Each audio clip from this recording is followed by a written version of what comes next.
Welcome to the Military OneSource podcast.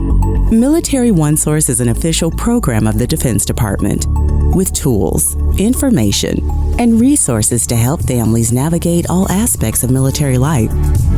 For more information, visit MilitaryOneSource.mil. Welcome to the podcast. I'm Bruce Moody. Wherever you live, there are natural disasters. We live on the East Coast, so we get mostly hurricanes. You may get hurricanes as well, or typhoons, or earthquakes, tornadoes, floods, wildfires, or some combination that climate change is only making worse and increasingly unpredictable. And then there are the man-made disasters, and it becomes understandable that occasionally your command needs to ask, "Are you okay? And how's your family?" So we call this personnel accountability. And we're going to talk about it during this episode with my guest, Lisa Valentine, who is the Department of Defense's Program Manager for Personnel Accountability.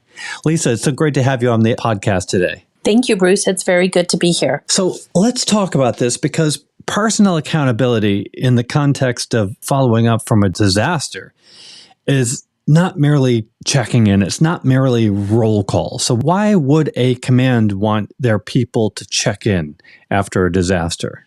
Well, Bruce, it's twofold. The first part is because it's mandatory. It's required by DoD policy, and it's required because it's a commander's responsibility to know if their people are okay or not okay. And then you want to take those personnel resources that are okay to provide other resources to those in need. And then the second part is the assessment.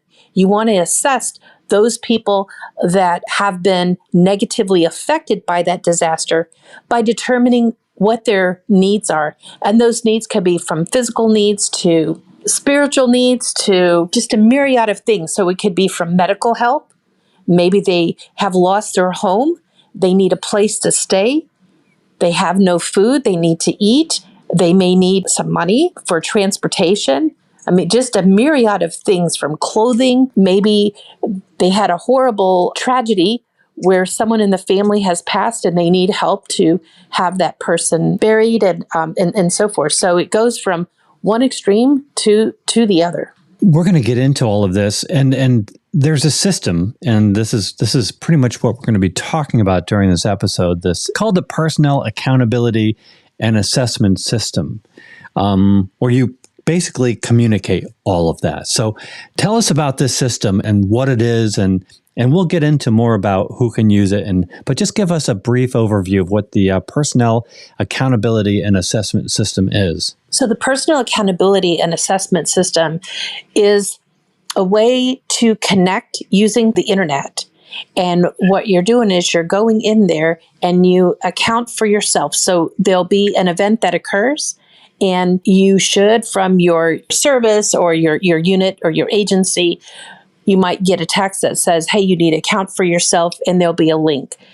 If you don't get something like that, you don't want to not count for yourself, because it is also a personal responsibility. You can also access it through Military OneSource. But what you're going to do is you're going to go into the system, and it's going to ask you questions. So the first thing is you're accounting for yourself, telling them that where you are, and then you go through and you'll answer questions that will help your unit or your service, your agency, to determine what needs that you have. And then what they do is they put you in contact. They'll connect you with a coordinator that can help you to get those assets that you need to take care of your health and welfare and those of your family. So this system, the system that you're describing, we're going to put links in the program notes. People can click into it. But I think in this conversation, we really kind of need to get into the bits and pieces of it so people kind of have an understanding of what will be in there when they need it. And so for that, it seems like they really need to be getting into this beforehand. Do I understand this correctly? They probably need to get some information into the system before a disaster strikes so that the command can reach them. Do I have that correct? It is. And one of the ways to do that is to make sure that the information in their DEERs is up to date and that of their families. And so that is located through the DEERS Rapid system. So you want to make sure that your location of where you are is up to date, your phone numbers, your email addresses, and so forth. And if you don't, then it makes it hard to tell for the unit or your organization, your agency, to determine where exactly that you are and that you belong to them. So that's why it's always important every time you make a move, every so often, at least once a year, you should make sure that all of your contact information is up to date. And the DEERS, it feeds into the PAS system. Okay, so a commander needs to know where the people on the installation have scattered to for safety. So that's going to be a lot of different people. There's the folks in uniform, of course, but there's also civilians, there's contractors. Are these also people who are going to be able to use this accountability and assessment system? So for DoD civilian employees, so whether you're an Army civilian or a Navy or Coast Guard, et cetera, you would definitely use your PAS system. Now, let's keep in mind, Marines use Marine Online, so they're a little bit unique. But for contractors, it's up to the contracting agency when they're located in the United States to account for their own people. So it's not a DoD responsibility. However, if you're a contractor and you're overseas in support of the Department of Defense, then you have a responsibility in order to account for yourself and use the PAS system if that's what your agency or service is using, or use whatever system that they are using to account for yourself and your family members if they are also overseas with you. Okay, so let's go into a couple of maybe scenarios. So a disaster has struck, and a family has managed to leave the installation to a safer place. Maybe there was a tornado that came through or a hurricane, and they've left maybe across town, maybe to another time zone. So now they've left. What are the sort of things that a family can ask for through this system? What do they want to let their commands know, and what can they ask for? They want to make sure, number one, most importantly, how we said, make sure the information is up to date. So if you have your family members and you need, certain benefits and assistance, first off, they must be in there listed as your dependents if you are the sponsor. So that sponsor would be the military service member, or it would be the DoD civilian, or it would be the overseas contractor who has their family members in that overseas location. So what they would do is, when they report themselves, they're going to say where they are located and then what they need. So maybe what they need is money for a hotel. Maybe they need food.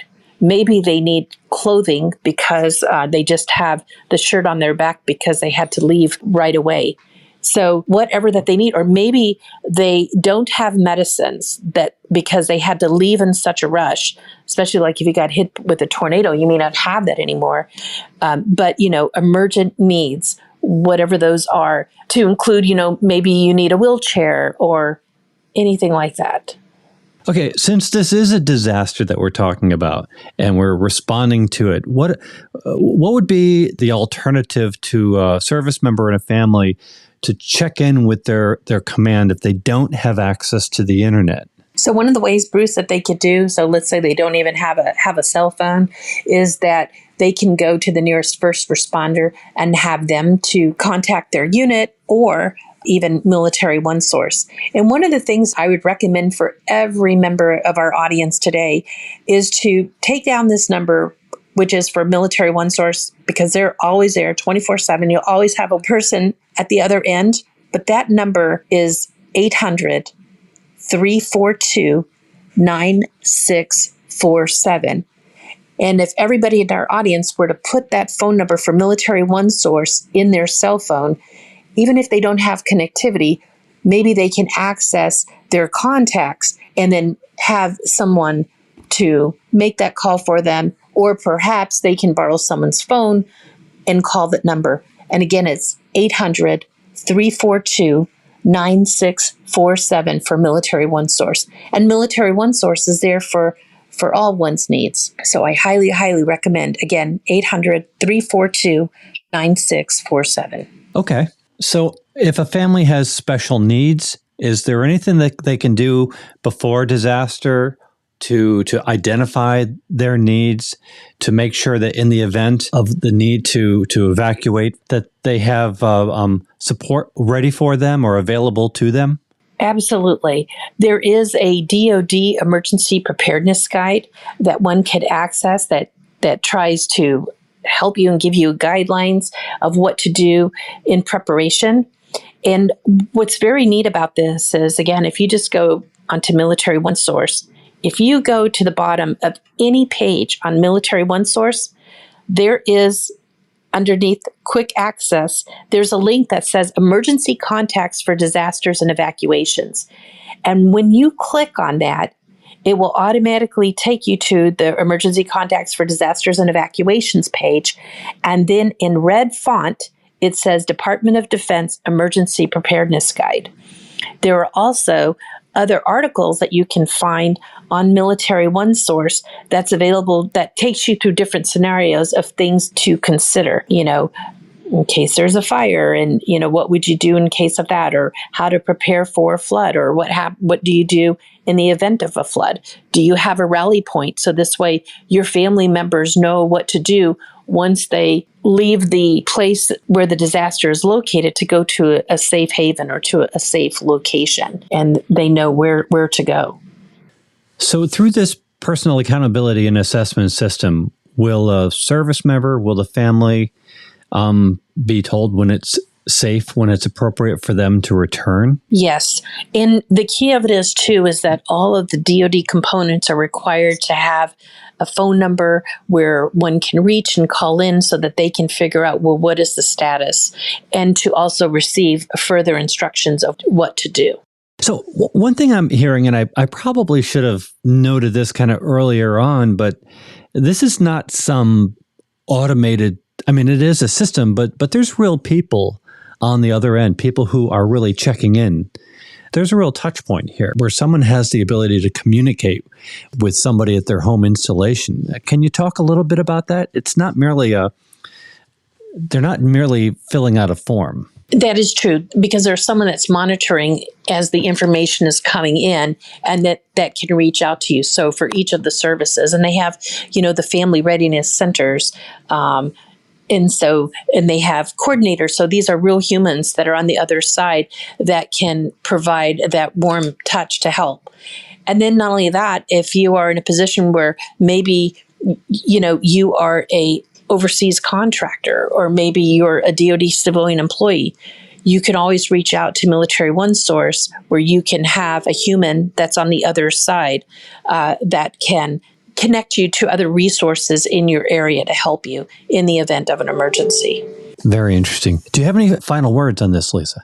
My final words is to make sure that you keep your information up to date with DEERS. And anytime that you move or you have a change, you make sure that your family members are all in there. So if you have a new addition to your family, you get, married, or you have a new child and so forth, that you have them in the system, and that you know what to do in the event that there is a natural or man-made disaster. And I would highly recommend for our audience to check out our e-learning course or e-tutorial that's located on Mil Life Learning. It's about personnel accountability, and it provides additional information. This is really important information. It's also a lot of information, but really we're going to put a bunch of links in the program notes, and from there people can be off and running. But it's a really important issue. We've all either been through some sort of a disaster, a storm or something, or we've seen accounts of it. We know it can upend your life. And we know that being prepared and having somebody on the other end who can check in and see how you're doing can make all of the difference. So thank you, Lisa, so much for joining us today. You're welcome, Bruce. And that's one of the advantages of being part of our great military family. I agree. Lisa Valentine is the program manager for the Defense Department's Personnel Accountability Program.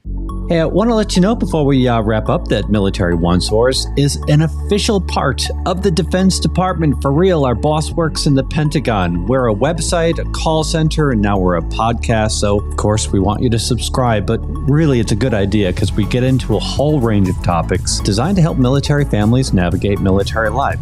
So thanks very much for listening. I'm Bruce Moody. Goodbye.